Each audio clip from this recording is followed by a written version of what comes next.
Assalamualaikum warahmatullahi wabarakatuh dan selamat pagi. Waalaikumsalam warahmatullahi wabarakatuh. Pagi Ibu. Bagaimana kabar kalian hari ini? Baik Ibu. Oke, Ibu absen dulu ya.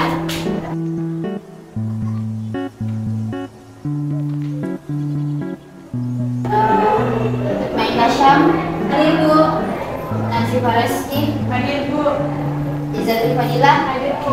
Adila Ulfayani. Hadir Bu. Oke, nah untuk hari ini kita akan mempelajari tentang fluida dinamis. Nah sebelumnya, apa ada dari kalian yang mengetahui apa itu, masih ingat apa itu fluida dinamis? Baik Bu. Oke, silahkan. Fluida dinamis adalah fluida yang bergerak atau mengalir Bu. Nah betul, jadi fluida dinamis itu ialah fluida yang mampu bergerak atau mengalir. Fluida dinamis ini ialah fluida yang berupa cairan maupun gas yang mengalir dengan kondisi ideal, di mana kecepatannya tetap atau konstan, yang artinya aliran fluida ini tidak mengalami perubahan seiring berjalannya dengan waktu. Di dalam fluida dinamis ini kita ada namanya hukum Bernoulli. Hukum Bernoulli ini ialah prinsip yang menjelaskan tentang hubungan antara tekanan, kecepatan, dan ketinggian dari fluida yang mengalir. Kita akan melihat bagaimana konsep ini diterapkan dalam kehidupan sehari-hari. Sebelumnya, apa ada yang sudah mendengar tentang hukum Bernoulli?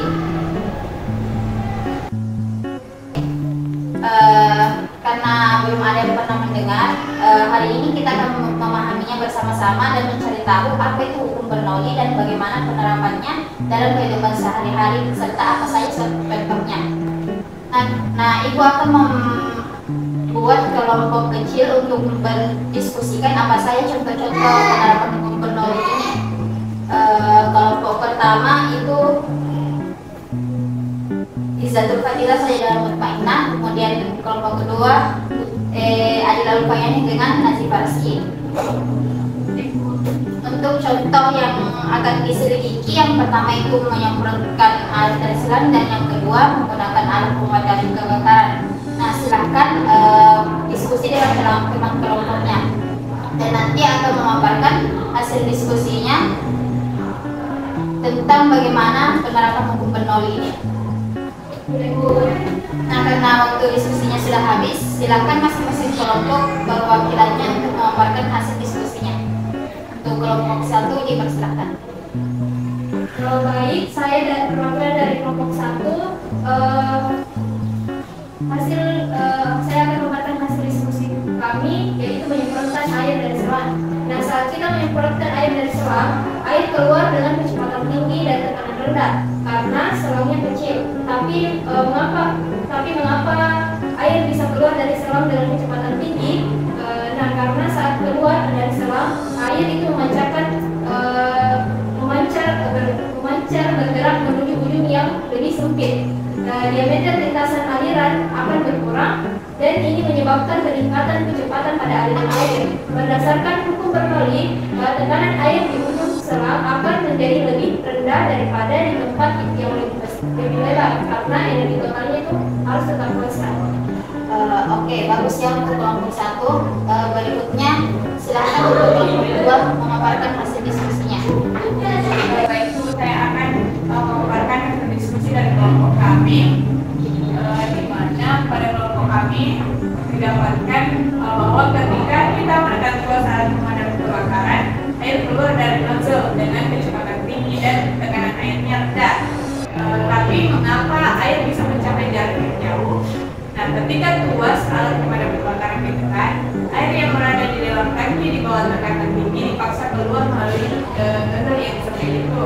Nah, sesuai dengan hukum Bernoulli, pada saat melewati nozzle, kecepatannya akan meningkat dan tekanannya akan terbalik atau menurun. Nah, kecepatan tinggi ini menghasilkan momentum yang besar yang memungkinkan air untuk menempuh jarak yang jauh. Nozzle dirancang untuk mengarahkan aliran air secara efisien, memaksimalkan daya tembak dan jangkauan. Jadi, meskipun tekanannya rendah saat keluar dari nozzle, kecepatan dan momentum tinggi memungkinkan air akan mencapai jarak yang jauh. Sekian.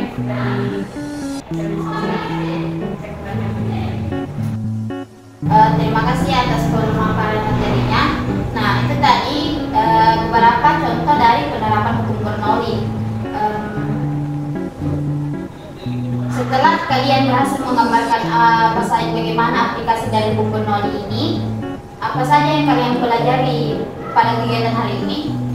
Ibu, saya belajar bahwa hukum dari Bernoulli ini dapat menjelaskan fenomena yang kita temui sehari-hari seperti aliran air dari selang atau nozzle, alat pemadam kebakaran, dan saya juga menyadari betapa pentingnya pemahaman konsep fisika dalam kehidupan sehari-hari. Nah, betul sekali ya, pemaparan jawaban yang diberikan oleh Mutmainah Syam. Kita beri aplaus dulu. Nah, untuk materi selanjutnya yaitu tentang kuliah statis akan dilanjutkan di pertemuan selanjutnya. Terima kasih atas partisipasi kalian hari ini. Sampai jumpa di pelajaran selanjutnya. Assalamualaikum warahmatullahi wabarakatuh. Waalaikumsalam warahmatullahi wabarakatuh. Terima kasih, Bu.